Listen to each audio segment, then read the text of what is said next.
você gostaria de viver de YouTube? Fazer seu próprio horário, trabalhar de onde você quiser e principalmente gerar muita receita? Hoje é a sua chance. Só esse vídeo daqui rendeu pro canal $4.500. Esse segundo vídeo aqui rendeu pro canal $3.500. E esse vídeo aqui, que foi o vídeo que mais rendeu pro canal, para vocês terem uma noção, ele continua gerando acesso e receita até hoje. O que vocês consideram uma alocação ideal pensando no futuro, né? Para chegar na liberdade financeira? Tanto, queria que vocês falassem assim, não precisa dar o percentual certinho, mas o que vocês fariam, por exemplo, pensando, tô investindo para daqui a 10 anos tá me aposentando através do meu patrimônio. O que não pode faltar? Posso falar da minha alocação estrutural que eu acho que pode ajudá-la. Assim, tirar da reserva de emergência, que cada um sabe o tamanho da sua. Eu gosto de ser de pelo menos 3 vezes o custo mensal, mas se você tiver muita instabilidade, ela pode chegar a 12.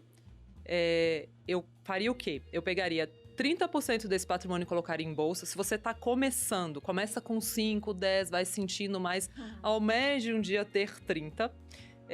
Deixaria ali uns 40% eu gosto muito dos fundos multimercados, eu vou falar de uma carteira de fundos de investimento, tá? Porque é a minha especialidade. Faria a parte de bolsa via fundos de ações, então esses 30%, pegaria uns 40%, colocaria em fundos multimercados muito bons. Daria fundo para tudo? Eu invisto só via fundo, então eu vou falar o que eu faço. Mas também não sou, eu falo que escolher entre investir via fundos ou investir diretamente é como você escolher fazer o próprio churrasco ou contratar um churrasqueiro. Cada um sabe o que é melhor pra você. Eu gosto de delegar, tem gente que não gosta. Eu adoro acordar e pensar, nossa, tem uma galera. Luiz Stuberg tá trabalhando pra mim, o Rogério Xavier tá lá em Londres trabalhando pra mim. E o Maurício Bittencourt. O Bruno Perini está trabalhando pra mim. Bom, sábia, bem sábia. Então eu colocaria ali esses 30% em fundos de ações, os 40% em fundos multimercados muito bons, e ali eu falo que eu gosto de ter a carteira dos 7 anões. É assim, um gestor mega otimista, um outro mega pessimista, zangado e feliz, um do lado do outro. Diferentes estilos, formas de pensar, um que opera mais rápido, um que opera mais devagar. Aí eu coloco 5 a 7,5% em ouro e dólar, só que hoje eu faço a parte dolarizada via as carteiras de fundos de ações e multimercados. Mas para quem está começando, compra um fundo cambial, um fundo de ouro dolarizado e põe esses 7,5% ali. E o resto, aí eu uso fundo de crédito, que aí vai virar uma parte de renda fixa, mas eu gosto de fundo de crédito, não gosto desse fundo de crédito bobinho, D0, D1, que rende 105 CDI, não. Aí já tem que ser uma coisa mais sofisticada, esses fundos que historicamente dão 110, 115 CDI pra cima. Cara que vai ver debênture, CRI, CRA, prazos maiores, as coisas. Isso, que combina tudo. Então, vamos chegar lá, depois que a Luciana falar, porque tem uma maneira de ter acesso a essas recomendações contigo, né? Sim, sim. A Speech, né, eu acho que não cheguei a explicar aqui, mas ela é uma... Speech é casa em grego, e essa ideia da gente levar investimentos da nossa casa para casa das pessoas, que é o que a gente faz na Speech. Speech é uma casa de análise, então a gente recomenda investimentos. Seja qual corretora, qual banco você quiser investir, a gente te fala os investimentos que a gente acha que você deve fazer com base numa análise quantitativa qualitativa muito forte da nossa equipe. E a gente recomenda e te fala onde tem. Então você consegue montar a carteira. Legal. Então eu recomendo vários multimercados, fundos de ações, fundos de crédito, previdência, e eu faço isso na minha vida pessoal. As pessoas falam, dá pra ganhar dinheiro de verdade com fundo? Dá, mas esse mercado tem muita coisa ruim. Você tem que, né? Eu gosto de ensinar as pessoas a pescar também. Então eu gosto que com o tempo, assim, se ela um dia me usar e depois de um tempo falar, cara, já consegui, já montei minha carteira, também tá tudo bem pra mim. Mas é legal montar direito, né? Assim, você chegar no mercado muito perdido, não tá sabendo o que você tá fazendo. Daí tem que fazer viver de renda, né, Boladinho? Pra poder entender como é que começa esse negócio aí. Perfeito. Então eu recomendo fundos, a gente tem uma equipe que recomenda ações, tem quem recomenda fundos imobiliários, renda fixa, isso é o que a gente faz da nossa vida. Então quem quiser conhecer-nos. Legal. Para esse relatório de fundos tem algum desconto aqui pro Opa, pessoal? Vamos inventar um cupom aí que a gente o André já... 50%. Ó, o André. Mas aí é boludinho 50, pô. Vamos botar boludinho 50, então. Pode ser? Dá Vamos pra mudar trocar? aí. Ó, André, obrigada. Pô, bacana. Então, 50% dos nossos produtos fundamentais são nossas séries que recomendam fundos, fundo imobiliário, renda fixa, bolsa, investimentos globais. Como é que é? 50% para a pessoa comprar um? Então, escolhe algum deles, 50% de desconto. Tá bom isso, hein? Eu tô aqui. Eu achei chique. Pra quem quiser mais, no Viver de Renda, a Speed também gentilmente ofereceu 3 meses de um relatório de recomendação de ações gratuito. Viver de Renda tá Aí a ficando pessoa... mais vantajoso aí. Pois é, tá ficando melhor. A pessoa, depois que fica os 3 meses, pode decidir se quer continuar ou não, né? Mas isso é bem interessante porque lá eu pego essa parte, né? Como é que eu faço para analisar os ativos, tudo. Também tem um analista na minha equipe, ele monta lá uma carteira segundo os critérios dele. Mas eu entendo o seguinte, né? Você tem acesso a uma informação mais mastigada. E aí você pega lá, por exemplo, o que tá na carteira, pensa se obedece os seus critérios e segue ou não. Ensina Pode desde seguir, o zero, né, amor? pode seguir a carteira lá da Speed, por exemplo, mas você também vai ter subsídios para decidir se aquela é a sua cabeça ou não. De toda Sim. forma, ter um mapa da mina economiza tempo para muitas pessoas. Mas no Viver de Renda você ensina, tipo, Sim. todas essas siglas que o pessoal não entendeu nada aqui. Não, tudo a gente pega do zero lá. E com suporte, respondendo todas as dúvidas do pessoal. Então, muita gente é iniciante e pergunta, nossa, será que é pra mim? Eu vejo que o Bruno fala umas coisas mais complicadas. Às vezes gente, porque lá a gente começa desde o início, né, passando pelo conteúdo básico, intermediário, chegando até uma parte mais avançada, chegamos até de opções lá no curso. Lógico que não é um curso de opções, até porque eu não sou um cara de opções, eu fico fazendo um monte de trade, né, com isso, ou montando estruturas complexas, borboleta, etc, essas coisas aí, né. Mas a gente trata lá principalmente pensando no uso de seguros, né, que é um outro assunto que a gente bota lá também, pensando na parte de sucessão, previdência, então tem tudo isso. Mas, e você, Thiago? Como é que ficaria a sua alocação? Você tem sua alocação pública, né, cara? Eu tenho minha alocação pública. Mas eu sei que você tem mais 1 ou 2 bilhões investidos de outras formas, né? Não dá pra mostrar Bilhões? tudo lá, né, cara? Não dá pra mostrar tudo lá. Assim, de uma forma simplificada, eu gosto muito do conceito de sobrevivência no mercado. Matematicamente falando, você é premiado pela sobrevivência no mercado, né? Então, se você tem 100 mil reais e perde 50%, você tem 50 mil. Para 50 mil virar 100 mil, você precisa render 100%. Então, quanto mais você perde, mais ele precisa multiplicar para chegar lá. Então, eu me inspiro muito numa história que tem na Bíblia, que é a história de Noé, né? Em que tem um grande dilúvio, ele monta a arca e a arca de Noé, né? Então, qual que é a metáfora aqui? É que a sua carteira de investimentos seja uma arca, né? Seja a arca de Noé, para te ajudar a passar pelos grandes dilúvios, as grandes crises. E aí você, cara, vai se dar bem, né? Nas retomadas é perder pouco e depois se recuperar bem junto com o mercado. E para mim uma arca, ela é construída em cima de 4 pilares, né? O primeiro é o A, de ações e negócios. Se você olhar para Forbes, todos, sem exceção, nenhuma enriqueceram com negócios. Ou são herdeiros de alguém que enriqueceu com negócios. Segundo é o R. O R é o R de real estate. Real estate, compre terras porque Deus não fará mais delas. Para mim faz sentido, é uma grande defesa contra a inflação. Em terceiro é o C de caixa, né? Assim, para mim faz sentido você ter a opcionalidade de ser o vendedor de lenços durante uma crise e ter o benefício de dormir tranquilo. Então, cara, se você tem caixa, você dorme tranquilo. Se você tiver mal, se tiver uma crise, se tiver com medo, você tem caixa. Então tá tudo bem, você pode aproveitar oportunidades.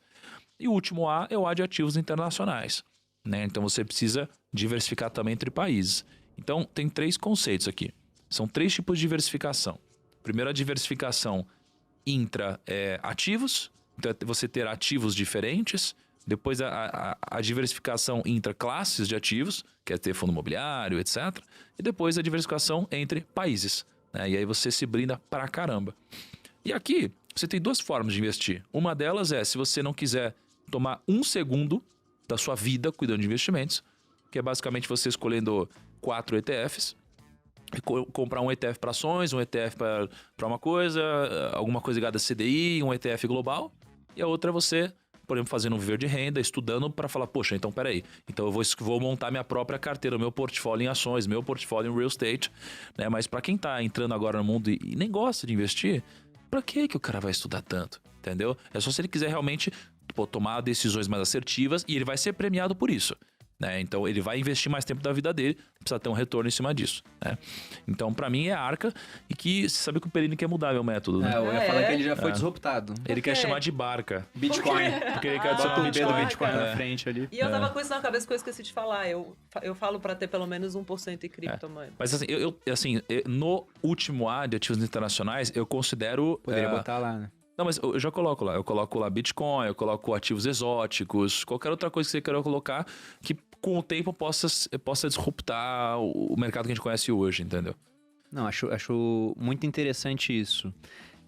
Se for pegar a alocação que eu acho bem bacana, assim, eu gosto sempre de usar aquela ideia do Taleb. Eu sei que a Luciana também gosta, o Thiago também, que ele fala da estratégia barbell, né? Eu tenho que ter uma ponta da carteira em algo muito seguro, como, por exemplo, títulos públicos americanos. Você pega aqueles títulos de curto prazo lá. Aquilo é o que tem de mais seguro no mundo, porque você está comprando dívida do país que é dono da máquina de imprimir o dinheiro global, que é o dólar. Isso pode mudar um dia? Pode, mas é bem complicado que isso venha a mudar, pelo menos no curto prazo. E na outra ponta, você pode arriscar. Você pode pegar coisas muito mais voláteis, que provavelmente sofrerão bastante numa eventual crise, como o Bitcoin sofreu no ano passado e como está sofrendo nesse momento, né, com uma queda aí de 50% desde que bateu suas máximas. Só que esse negócio, ele vai cair no máximo, como você disse, Luciana, 100%. Do chão não passa, né? Se o Bitcoin chegar a zero, ninguém vai bater na minha casa lá e falar, não, você tem que vender o seu sofá para, sei lá, arcar com dívidas do Satoshi Nakamoto, que a gente nem sabe quem é. Isso não vai acontecer. Então só cai até 100%. Agora, o quanto que ele pode subir, né? Pensa nas pessoas que compraram esse negócio lá atrás quando não valia quase nada. Tanto. Vamos deixar claro. Então isso pode subir muito. Acaba que, se você tiver um pequeno percentual nessa classe de ativos muito volátil, aquilo se multiplicar por várias vezes, aquilo te garante uma rentabilidade fora de série, como foi o que aconteceu no nosso caso. Só que eu também concordo com vocês. Eu me considero um onívoro do mercado financeiro. Não dá pra eu falar, não investe nisso. Eu invisto em quase todas as opções que a gente tem em termos de classes de ativos, né? Tanto pensando aqui no país quanto lá fora. Porque muita gente fala, não. Até acontece isso com o day trade também, né? O pessoal foca muito nos vencedores e esquece, né? O Taleb fala que o cemitério dos perdedores é silencioso. Então eles falam, pra quem investir lá fora, tem o caso aqui, você tem, não sei, o Barsi, por exemplo, ele investe só no Brasil e ficou bilionário. Aí você tem ou poucos caras ficaram bilionários investindo só aqui, enquanto um monte de pessoas ficam mais pobres justamente por investir só aqui. Então tem que ter alocação internacional, tem que ter de tudo numa carteira, porque eu acho que se a carteira ela tá toda subindo ou caindo ao mesmo tempo, tem algo errado. Você tem que ter essas correlações assim, de maneira que quando uma parte cai, outra sobe, você faça um rebalanceamento, porque isso garante uma boa rentabilidade no longo prazo. Você faz isso com o seu portfólio, você faz isso também. Os gestores dentro dos fundos fazem isso. Então acho que não tem uma alocação ideal, mas a diversificação está presente na alocação e pensar na pior hipótese possível, né? Tem até o chamado efeito Noé, que ele trata disso. Tá todo mundo fazendo as coisas lá, de repente vem uma grande catástrofe e quem fica vivo? O cara que tinha lá, né, o seu barquinho, sua arca. Esse cara fica vivo e consegue colher os benefícios de estar vivo. Muita gente gosta de dividir as pessoas em diferentes classes, né? Fala, tem 2 tipos de pessoas, tem tantos tipos de pessoa. Eu também divido em 2. Nós temos a classe dos vivos e dos mortos. São os 2 tipos de pessoas pra mim. E o nosso jogo é se manter no grupo dos vivos o máximo de tempo possível. Perfeito. E acho que o Barbell também traz uma sabedoria que para mim é muito forte no mundo dos investimentos, que na verdade ele é o alter, né? A tradução disso é o alter. Você tem que estar nas 2 pontas do alter, ele fala para você nunca estar no meio, né? E isso tem... As pessoas que começam a entrar no mundo dos investimentos, normalmente elas falam assim, me dá um multimercado conservador? Qual que é a parte mais conservadora da bolsa? E quando você tenta ficar conservador no risco, você costuma pagar muito caro por aquilo. Porque os fundos, por exemplo, são caros, operar no mercado, em geral, tem custos. Então, em vez de fazer isso, eu falo... Sabe, a minha mãe comprava muito aquele suco Maguari quando eu era criança, né? Que você misturando... Deve ser horrível isso, né, Malu? Não sei. É horrível, Jesus. Não consumo. Mas era uma delícia na época. E quando ela comprava aquele suco concentrado... Eu não falaria tão mal, porque a Maguari é um dos patrocinadores master dos sócios, né? Mas enfim, era o suco concentrado. Ela compra, em vez dela comprar o suco de caixinha que já vinha misturado e diluído, que era caríssimo, ela comprava o concentrado e ela fazia a diluição em casa. É isso que você tem que fazer na sua carteira de investimentos. Você compra a água barata, ou seja, muita renda fixa barata mesmo, que você não paga caro por aquilo e que é conservadora, e pega um pouquinho e coloca em algo extremamente arrojado, né? Que é a estratégia do alter, que é você nunca ficar no meio do caminho. E eu só queria trazer... Eu sempre falo do David Swensen, da mesma forma que você cita os seus filósofos. Não posso deixar de falar dele, ainda que ele faleceu esse ano. E é uma grande referência de alocação de fundos do mundo. Ele dá 3 conselhos para você construir um portfólio de longo prazo que eu acho muito valiosos e muito simples. Uma é viés para ações. Então ele fala, para uma carteira ter retorno interessante no longo prazo, ela tem que ter um viés de bolsa. Ela tem que ter um percentual minimamente relevante em bolsa. Aquilo que o Thiago falou de donos de negócios, né? De donos de negócios. O outro é diversificação de verdade, que a gente falou muito aqui. E o terceiro é se preocupe com a economia de impostos, que a gente também falou aqui, que para mim leva muito, inclusive, para pensar em incluir produto previdenciário nos seus investimentos. Então, viés para ações, diversificação de verdade e economia de impostos. Se levar essas 3 coisas em questão quando você estiver montando seu portfólio, a chance de você ter sucesso no longo prazo é muito alta. Você gostaria de viver de YouTube, fazer seu próprio horário, trabalhar de onde você quiser e principalmente gerar muita receita? Hoje é a sua chance. Só esse vídeo daqui rendeu para o canal $4.500. Esse segundo vídeo aqui rendeu para o canal $3.500. E esse vídeo aqui, que foi o vídeo que mais rendeu para o canal, para vocês terem uma noção, ele continua gerando acesso e receita até hoje.